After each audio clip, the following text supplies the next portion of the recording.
Hi Milers, this is Beverly with Miles and Coffee in Mexico, coming to you with another video. Today I am sharing a Q&A session based on subscribers' questions. Hope you will join me.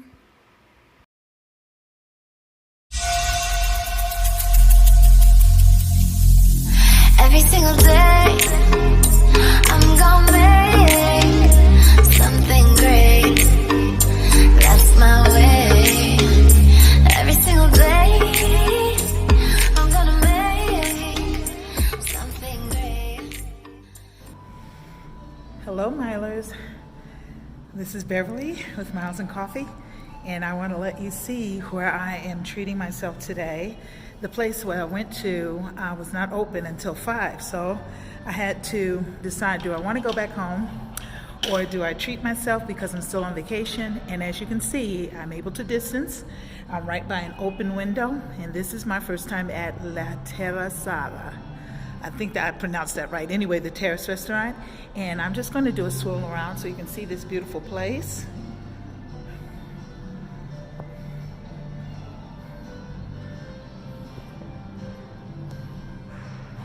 Okay, I know I didn't do a really good job with the camera, but while I am waiting for my food, I thought I would do a Q&A today from this spot. So I know while they are fixing my wonderful soup and my chicken dish, I will do a Q&A. Oh, mucho gracias. This is wonderful. Oh, thank you. One thing I always like about the appetizers is that, you know, by the time while you're waiting on your food, you can still eat.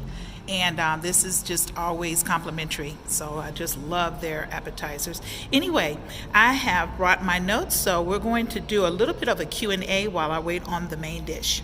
Okay, I'm going to try these wonderful chips and this wonderful red dip. The nice little fixings here. This is so spicy. So good. And then salsa verde. So good.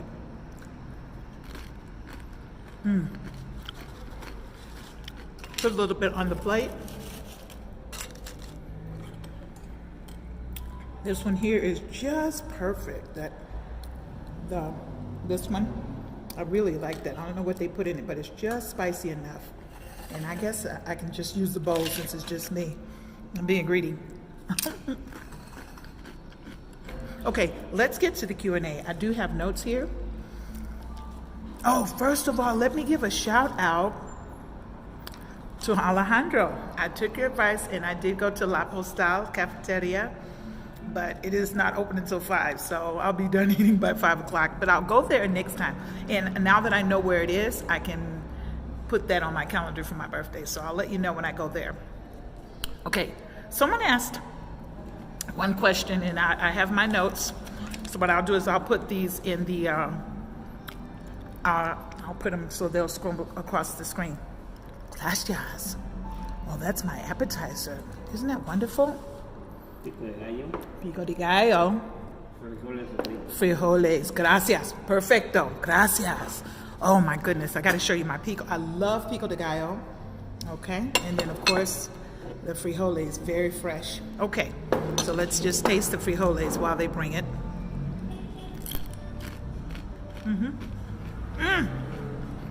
Pico de gallo with the little pork rind. Oh, that's fresh. You know, pico de gallo is just tomatoes with cilantro, lime, and fresh onion.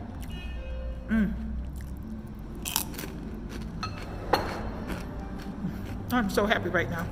Anyhow, speaking of food, someone asked me, Bev, what are some of the favorite traditional foods in my area, right here in Southern Mexico? Tamales, of course, are just a traditional favorite. You guys know that. But again, everywhere you look, there are taquerias. Different from the States. Because again, you get these wonderful fixings like pico, 2 or 3 different salsas. There will always be chips and frijoles. And it's different from the States because this is authentic. And then there's going to be some queso on your frijoles always. Another favorite is mole. I have a friend that makes mole. You guys, the best I could put it equivalent to is maybe like a gravy, but it's not. Think of an upgraded gravy. It's made with so many different ingredients that I would rather purchase it than try to make it. But a lady here named Anna, my friend, my colleague's mother-in-law, makes it, and I buy it by the quart. I usually have it with chicken or tamales or something like that over rice. But it's made with peppers and cacao, and it's got like a chocolatey aftertaste, but there's so many different ingredients in there, different types of nuts indigenous to the area. And she always buys her ingredients fresh from the market. That's why I buy from her, because she's an excellent cook. Another traditional food here is a drink called pozole. It's made again with cacao, natural. It's grown here in the mountainous regions, so it's coffee. Pozole is usually enjoyed cold. And this is the season where you'll see different ones who have made it fresh, and they'll have it in some kind of beverage container with a dipper with ice. And you drink that, and then when you're done, you just sit down those wonderful cacao nibs and chew on that. It's so good for your health. And then, of course, punche, which is kind of like a holiday drink. I want to say it's almost like a punch, but I can't describe it because it might have, in one juice, it might have cherries, in another one, it might have some pineapple, in another one, depending on what that person, the fruit that that person will use. Okay, so those are favorite foods, but my favorite is mole anything. Today I'm having chicken rellenos. I've had that before, but here it's just so much more authentic than in the States. Okay, now that I've mentioned chicken, you'll find fried chicken places everywhere. Might be the regular variety that just fried, it might be baked, it might be rotisserie, and then you might see the Cubano chicken. Okay, another question. Someone asked, Bev, what are the cultural activities? Okay, now I'm going to start with the Mexican Independence, which is in September. It's usually around I want to say, don't quote me, I'll put the date across once I look it up for sure, because I don't want to quote the date wrong, but it's usually celebrated for a full week.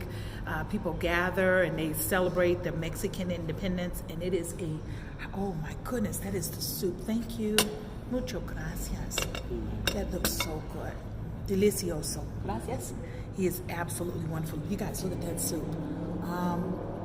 Okay, and then of course it has my favorite avocado on top. So I will get to that in a minute. But the cultural activities are celebrations where people gather. They will usually cook their favorite foods, and then they celebrate. And right now with this health crisis, not too much gathering, as you can tell by this restaurant, which normally would be full because it's open until 6. But I peeked up here when I saw that I could sit and self-distance, and they even have every other table set so that make sure you distance. Another favorite activity or cultural celebration is Dia de los Muertos, and it is not, it's usually around the 1st of November, which in America would be All Saints Day, but it's a day to celebrate those people who have passed on in your family.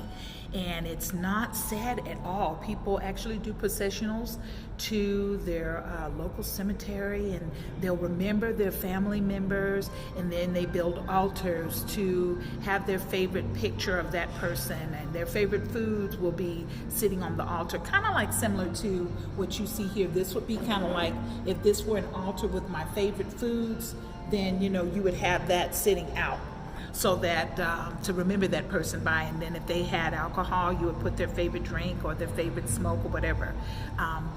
That's another cultural activity around in November 1st, and I believe there's a day for the women and another day for the men.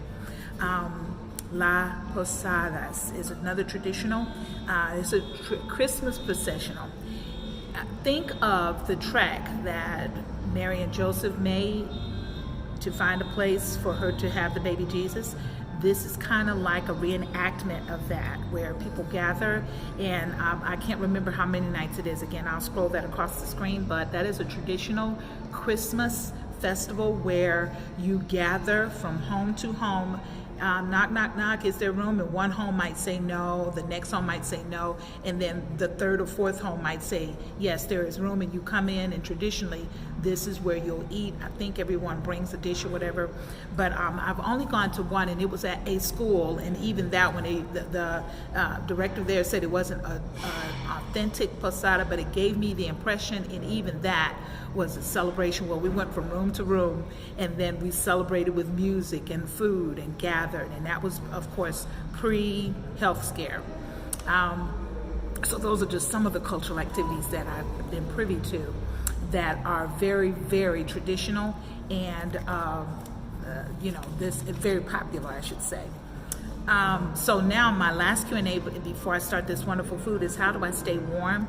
Right now it is April, and this is the rainy season. It's actually 82 degrees outside. In here it might be a little warmer. It might get down to like 52, 55 at night, but in the cold season, starting in November through about January, because it starts warming up in January again, it might get down to 50, 48, 47. That's considered cold here because we're in the mountains. And all I do is, there is no such thing as an air conditioner or a heater, so I use my electric blanket. Gracias, Senor. Thank you so much. This, you guys, you have to see my plate. And I'm just going to take a taste of everything for you. Look at that. Oh my goodness, look at that.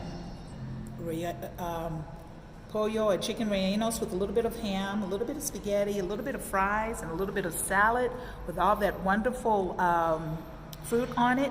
Okay, what should I try for you first? Because I want you to see me, and then I'm going to enjoy my food. So I got through my Q&A, and just leave questions below if you have more questions. But I wanted to try the soup. I'm going to say a quick blessing. I'll turn the camera off. Lord, bless the food in Jesus' name for the nourishment of my body. Thank you for another day. Thank you for this wonderful vacation. Thank you for the hands that prepared it. May it be safe for my body. Amen. So let's try the soup first with all of this wonderful goodies in it. Oh my goodness, look at that. Oh, wow, with all that queso. I don't know if you can see all that cheese that I'm trying to lift up, and the wonderful guacamole.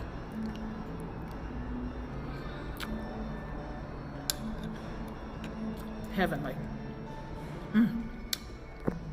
Squeeze a little lime on that. Heavenly. Okay, now let's see, because after I turn this camera off, I'm going to just indulge. It's a wonderful, wonderful, I don't know if you can see the sun out there, but wonderful. Okay, I want to try a little bit of the chicken stuffed with cheese and ham.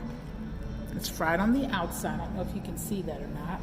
It's a little bit fried on the outside. Get a better angle. Okay, and let's see. This is just absolutely okay. Now I've got a big bite here.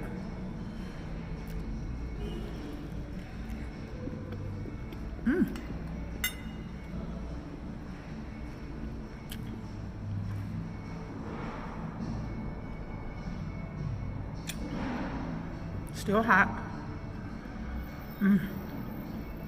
Steamy and spicy. Not hot spicy, but very well seasoned spicy. With a little cheese. That is so good. It's gonna go good with those fries.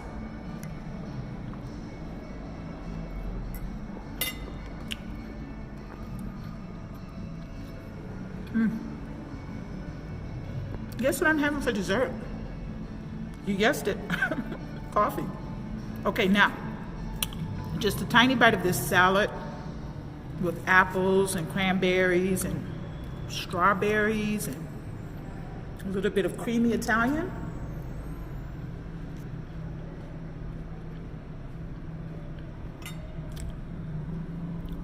It's a good day.